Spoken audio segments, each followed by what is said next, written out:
Hello students, आप सभी का संस्कार ऑनलाइन यूट्यूब चैनल पे हार्दिक स्वागत है, अभिनंदन है। मेरे प्यारे प्यारे बच्चों, आज हम उस टॉपिक चल रहा था अपना रैंकिंग टेस्ट क्रम परीक्षण, उसको हम आगे बढ़ाते हैं और आगे की टाइप करते हैं। देखो उसमें कुछ क्वेश्चन ऐसे आते हैं, मैंने आपको एक बात बताई थी कल, ये बात तो आपको ध्यान में रखनी है कि आपकी जो रैंक होती है वो किसके इक्वल होती है? डिस्टेंस के इक्वल होती है। ठीक है, जब आपको पर्सन ज्ञात करने होते हैं, क्या ज्ञात करने होते हैं? पर्सन ज्ञात करने होते हैं, तो डिस्टेंस से क्या होता है? एक कम होता है। जब आपको डिस्टेंस ज्ञात करनी होती है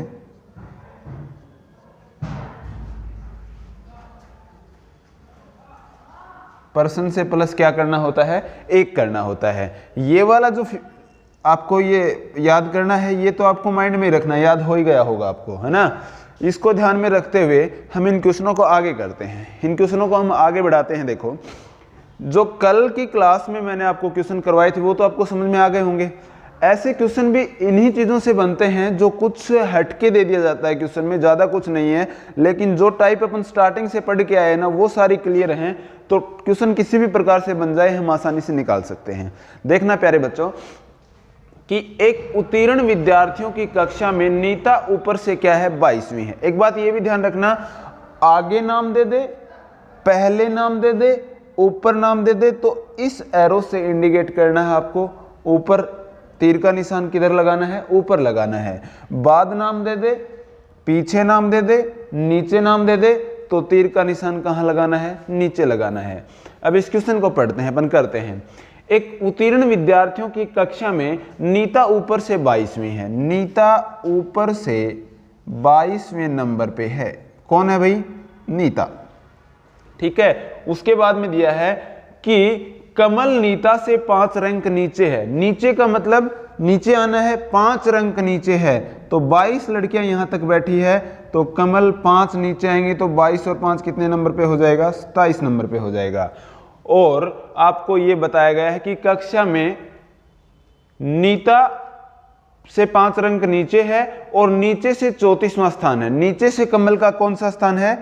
34वां स्थान है। ये कौन से विद्यार्थी हैं प्यारे बच्चों? ये वो विद्यार्थी हैं जो पास हुए हैं परीक्षा में, जो क्या हुए हैं? पास हुए हैं। तो परीक्षा में कुल पास विद्यार्थियों की संख्या निकाल लेते हैं। कुल पास विद्यार्थियों की संख्या निकालने के लिए, कुल पर्सन निकालने के लिए टोटल डिस्टेंस चाहिए हमें, और टोटल डिस्टेंस यहाँ तक कितनी है? 27, और यहाँ तक कितनी है? 34। ठीक है, तो 27 और 34 कितने होते हैं? 61 होते हैं।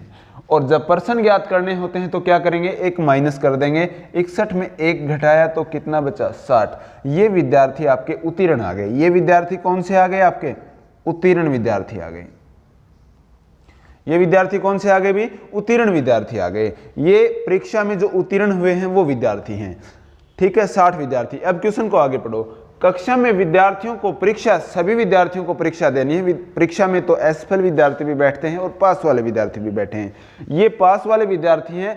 आगे बोला गया है कि सभी को परीक्षा देनी है यदि उत्तीर्ण विद्यार्थियों का असफल विद्यार्थियों से अनुपात 4:1 है। मतलब जो पास हुए विद्यार्थी हैं, जो फेल हुए विद्यार्थियों का जो अनुपात है कितना है? 4:1 है। प्यारे बच्चों, आर पार गुणा कर सकते हैं, क्रॉस मल्टीप्लाई कर सकते हैं, तो क्या आ जाएगा? P/4। ठीक है, P का मतलब पास हुए विद्यार्थी। पास हुए विद्यार्थी कितने हैं? 60। 4 से डिवाइड कर देंगे, कितने पे कटेगा? 4 एकम 4 और 4 पंजो 20। मतलब ये जो 15 विद्यार्थी आए हैं ये कौन से आ गए? अनुत्तीर्ण विद्यार्थी आ गए। पास विद्यार्थी कितने थे आपके? 60। 60 में 15 जोड़ दो, टोटल परीक्षा में कुल कितने विद्यार्थी बैठे थे? 75। 75 आपका करेक्ट आंसर होगा। समझ में आ गया होगा? स्क्रीनशॉट ले लो, अच्छे से समझ लो, वीडियो को दोबारा देख लो। कोई दिक्कत है तो बताना, एग्जाम के लिहाज से इंपॉर्टेंट क्वेश्चन है, कंफ्यूज मत होना। ठीक है, पूरा सिस्टम से आपको समझाया है। जिन बच्चों को समझ में नहीं है पीछे की सारी क्लासें देखना, अच्छे से समझ में आएगा। अगला क्वेश्चन करते हैं। देखना भाई, अब ये दूसरा एग्जाम्पल करते हैं अपन, ध्यान से देखना, सारी प्रोसेस सेम वही है, क्वेश्चन को समझना और करना। ए ऊपर से क्या है 10वां है, ए ऊपर से क्या है भाई 10वां है, कितने नंबर पे है ए 10वां है, और बी नीचे से 15वां है, बी नीचे से कौन से नंबर पे है भाई 15वें नंबर पे है, ठीक है। सी ऊपर से 18वां है और दोनों के ठीक बीच में है, ऊपर से क्या है भाई 18 नंबर पे है कौन सी, और दोनों के ठीक बीच में है, दोनों के ठीक बीच में कब होगा 10 से नीचे की डिस्टेंस कितनी है 8 की दूरी है, तो मतलब नीचे भी कितने की होगी 8 की होगी, तभी तो दोनों के बीच में होगा। परीक्षा में परीक्षा का नाम आ रहा है कि तब वहां कितने व्यक्ति हैं, तो इस पंक्ति में यहां से यहां तक की आप डिस्टेंस मालूम कीजिए, यहां से यहां तक की कितनी है 10 तो ये है, 8 और 8 16 प्लस 15, 15 और 16 कितने हो जाएंगे 31 और 10 कितने हो जाएंगे 41, और माइनस 1 कर देंगे तो वहां पर 40 व्यक्ति हैं, ये आपका आंसर है। वहां पर कितने व्यक्ति हैं 40 व्यक्ति हैं, इसलिए आपका ये आंसर है। कितना अच्छा क्वेश्चन है और कितना छोटा सा क्वेश्चन है, गलती मत कर देना प्यारे बच्चों, आंसर क्या आएगा 40 आएगा। उम्मीद करता हूं समझ में आया होगा, स्क्रीनशॉट ले सकते हैं। देखो भाई, अब हमारा अगला क्वेश्चन है, अगली जो टाइप है वो स्थान परिवर्तन करने वाली है। अगली जो टाइप है वो क्या है स्थान चेंज करने वाली है, आपस में जब स्थान चेंज करते हैं परिवर्तन करते हैं, ठीक है। तो इसमें देखो मैंने आपको एक बात बताई थी, याद हो तो, चाहे तो वो बात याद, शॉर्टकट बताता हूँ, सीधा डायग्राम बनाने की आवश्यकता ही नहीं है। आप ये बात तो याद होगी आपको, जब आपको कुल ज्ञात करना हो तो क्या करते हैं, एक तरफ का स्थान प्लस दूसरे तरफ का स्थान जोड़ के माइनस क्या कर देते हैं 1 कर देते हैं। जब आपको एक तरफ का स्थान ज्ञात करना होता है तो क्या करना होगा भाई, कुल में से दिया गया स्थान क्या कर देंगे माइनस कर देंगे और प्लस क्या कर देंगे 1। ये फॉर्मूला भी आपको याद रखना है, चाहे वो रख लो, बात एक ही है, बाकी मैं समझा रहा हूं आपको। अब इस क्वेश्चन में चेंज करने वाली बात आती है तो आपको इस प्रकार से फिगर बनाना होगा कि इंदु बाएं छोर से 7वीं है, इंदु क्या है भाई बाएं छोर से क्या है 7वीं है, जया दाएं छोर से क्या है 9वीं है, दया दाएं छोर से क्या है भाई जया 9वीं है। जब ये स्थान आपस में चेंज करती है, जब ये स्थान चेंज करते हैं, कभी भी स्थान परिवर्तन करने का क्वेश्चन आएगा उसमें आपको एक व्यक्ति का नया स्थान दिया जाएगा हमेशा। जब कुल पूछेगा स्थान चेंज होगा तो एक व्यक्ति का क्या है नया स्थान दिया जाएगा। तो आपको ये ध्यान से देखना है कि किस व्यक्ति का नया स्थान दिया जा रहा है। हो सकता है वो इंदु का भी दे दे, हो सकता है वो जया का भी दे दे, मतलब 2 व्यक्ति देंगे, उनमें से किसी एक व्यक्ति का नया स्थान दिया जाएगा। जब वे अपनी स्थिति को आपस में बदलती हैं तो इंदु बाएं छोर से कितने नंबर पे आ जाती है 17वीं बन जाती है। तो ध्यान से देखना, चेंज करेंगे तो यहां पर कौन आ जाएगी जया और यहां पर कौन आ जाएगी इंदु। जब वे आपस में अपनी स्थिति बदलती है तो इंदु बाएं छोर से क्या बन जाती है 17वें, इंदु बाएं छोर से क्या बन जाती है भाई 17वें नंबर पे बन जाती है। पंक्ति में कुल कितने व्यक्ति हैं, यहां से यहां तक की आप डिस्टेंस मालूम करो, यहां तक की कितनी है 17 और यहां तक की कितनी है 9। 17 और 9 प्यारे बच्चों कितने हो जाएंगे, 17 और 9 कितने हो जाएंगे 26 और माइनस क्या कर देना 1, आपका आंसर क्या आ जाएगा 25। आंसर क्या आ जाएगा भाई आपका 25। ऐसे कर लो, चाहे आपको याद नहीं रहता है, ये डायग्राम से आपको दिक्कत आती है तो फॉर्मूला तो याद होगा ही। आपको कुल जब ज्ञात करना हो तो एक तरफ का स्थान और दूसरे तरफ का स्थान दोनों को जोड़ के क्या करते हैं -1।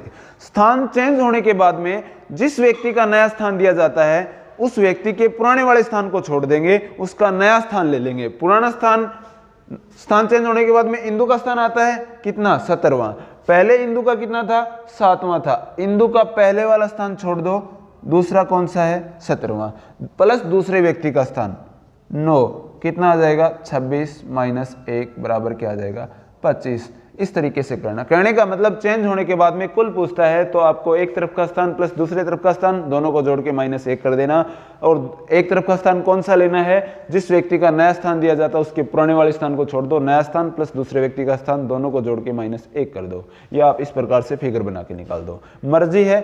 उम्मीद करता हूं ये क्वेश्चन भी आपको समझ में आया होगा। अगला क्वेश्चन देखेंगे ध्यान से, शाबाश। देखो भाई नेक्स्ट क्वेश्चन, स्थान चेंज होने के बाद में या तो कुल पूछेगा या आपको क्या पूछेगा, एक तरफ से स्थान पूछेगा। उसमें भी आपको मैं शॉर्टकट बताता हूं, एक तरफ से जब स्थान पूछता है तो कैसे निकालना है। सीधा सीधा है कि एक बच्चों की पंक्ति में दीपक बाईं छोर से क्या है, 10वां है, मतलब बाईं साइड से दीपक कितने नंबर पे है, 10वें नंबर पे है। ठीक है, कमल दाएं से क्या है, 8वां है, कमल दाएं से क्या है, 8वां है। जब ये दोनों आपस में अपना स्थान चेंज करते हैं, कहने का मतलब यहां पर कमल आ जाता है और यहां पर क्या आ जाता है, दीपक आ जाता है। यहां पर कमल आ जाता है, यहां पर क्या आ जाता है, दीपक आ जाता है। तो कमल दाईं छोर से क्या हो जाता है, 15वां हो जाता है। कमल दाईं छोर से कितने नंबर पे हो जाता है, 15वां नंबर पे हो जाता है। तब दीपक बाईं छोर से कितने स्थान पे होगा, तो इसका शॉर्टकट सीधा बता रहा हूं, कंफ्यूज होना ही नहीं है। मतलब स्थान चेंज होने के बाद में जिस व्यक्ति का नया स्थान दिया जाता है, जैसे सबसे पहले दीपक का 10वां दिया था, कमल का क्या दिया था, 8वां। स्थान चेंज होने के बाद में कमल दाएं से कितना हो जाता है, 15वां हो जाता है। कमल का पहले कितना था, 8, अब कितना हो गया, 15। मतलब आप ये देखो कि 8 में कितनी बढ़ोतरी हुई है, 8 में कितने अंकों की बढ़ोतरी हुई है, कितने अंकों की बढ़ोतरी हुई है, 7 अंकों की बढ़ोतरी। 8 और 7 कितने होते हैं, 15। तो जिस व्यक्ति का नया स्थान देने के बाद में अगर संख्या बढ़ती है तो आपको यह देखना है कि कितना बढ़ा है, अगर घटती है तो आपको यह देखना है कितना घटा है। और उसमें जो भी प्रक्रिया आप करते हो बढ़ाने की या घटाने की, सेम प्रक्रिया दूसरे वाले में कर देना। मतलब इसमें 7 बढ़ाया है तो इसमें भी क्या कर देना, 7 बढ़ा देना। 10 और 7 कितना आ जाएगा, 17। तो आपको पूछा है दीपक बाईं छोर से कौन से स्थान पे होगा, 17 नंबर पे होगा, ये आपका आंसर आ जाएगा। दोनों टाइप मैंने आपको बताई है, स्थान चेंज होने के बाद में कुल ज्ञात करना, स्थान चेंज होने के बाद में एक तरफ का स्थान ज्ञात करना। जब कुल ज्ञात करना होता है तो जिस व्यक्ति का नया स्थान दिया जाता है उसके पुराने वाले स्थान को भूल जाना, प्लस दूसरे व्यक्ति का स्थान, दोनों को जोड़ के -1 कर देना। अगर एक तरफ का स्थान ज्ञात करना होता है तो जो प्रक्रिया जिस व्यक्ति का स्थान चेंज होने के बाद में होता है, बढ़ता है तो दूसरे में भी बढ़ा दो और घटता है तो दूसरे में भी घटा दो, बात खत्म, आंसर आ जाएगा आपका। ठीक है, उम्मीद करता हूं ये क्वेश्चन भी आपको समझ में आया होगा। ठीक है भाई, अगला क्वेश्चन देखेंगे। देखो भाई, अगर इस टाइप का क्वेश्चन आ जाता है तो भी समझना, आप ध्यान से देखो कि एक कक्षा में 60 विद्यार्थी हैं, लड़कियों की संख्या लड़कों की संख्या से क्या दुगनी है, मतलब किस अनुपात में है, बॉयज हैं और क्या है भाई, गर्ल्स हैं। लड़कियों की संख्या लड़कों की संख्या से क्या है, दुगनी है। टोटल विद्यार्थी कितने हैं, 60 हैं। तो मतलब कहने का मतलब 20 लड़कियां होंगी तो 40 क्या होंगी, 20 लड़के होंगे तो 40 क्या होंगी, लड़कियां, क्योंकि लड़कियों की संख्या क्या है, डबल है, दोगुनी है। 20 का दुगना कितना होता है, 40। दोनों का योग करते हैं तो कितना हो जाएगा, 60 हो जाएगा। अब फिगर बनाओ, राम को ऊपर से 17वां स्थान प्राप्त हुआ। राम को ऊपर से कौन सा स्थान प्राप्त हुआ भाई, 17वां। किसको, राम को। यदि 9 लड़के राम से आगे, आगे का मतलब इधर, यहां से पंक्ति बनी है, 9 लड़के राम से आगे, तो ऊपर है राम से आगे। कहने का मतलब यहां तक टोटल कैंडिडेट कितने हैं, 17। इनमें लड़के भी शामिल हैं और लड़कियां भी शामिल हैं। अगर 9 लड़कियां राम से आगे हैं, 9 लड़के राम से आगे हैं, तो 9 लड़के होंगे 17 कैंडिडेट में राम तक, तो कितनी लड़कियां बचेंगी, 9 लड़के राम से आगे हैं तो लड़कियां कितनी बच गई आपकी, सॉरी लड़कियां हैं, 9 लड़कियां, गलती कर दी मैंने यहां, 9 लड़कियां राम से आगे हैं। 9 लड़कियां राम से आगे हैं तो राम से नीचे कितने लड़के हैं, ठीक है। तो 9 लड़कियां अगर राम से आगे हैं तो 17 में से 9 गए तो कितने बचे, 8 बचे। 8 लड़के हैं यहां पर, 8 लड़के यहां तक हैं, तो इसका मतलब टोटल लड़के कितने हैं अपने पास, 20 हैं। और टोटल लड़के 20 हैं तो राम से नीचे कितने लड़के और बचेंगे, 12 बचेंगे। तो आंसर क्या आ जाएगा आपका, 12। उम्मीद करता हूं ये क्वेश्चन भी आपको समझ में आया होगा। तो प्यारे बच्चों, इस वीडियो को आप लाइक करना, ज़्यादा से ज़्यादा शेयर करना, और जो प्रॉब्लम है वो कमेंट बॉक्स में लिख के आप हमारे तक पहुंचाना, हम आपका सॉल्यूशन करके देंगे। और आगे भी हमारे साथ इसी प्रकार से आप बने रहेंगे। मिलते हैं अपना अगली क्लास में, तब तक इस वीडियो को अच्छे से सीख लेना। इन सभी क्वेश्चनों को, वीडियो को देखकर इस क्लास का लाभ उठाएंगे आप सभी, और अगली क्लास में इससे आगे के क्वेश्चन करते हैं। मिलते हैं नेक्स्ट क्लास में।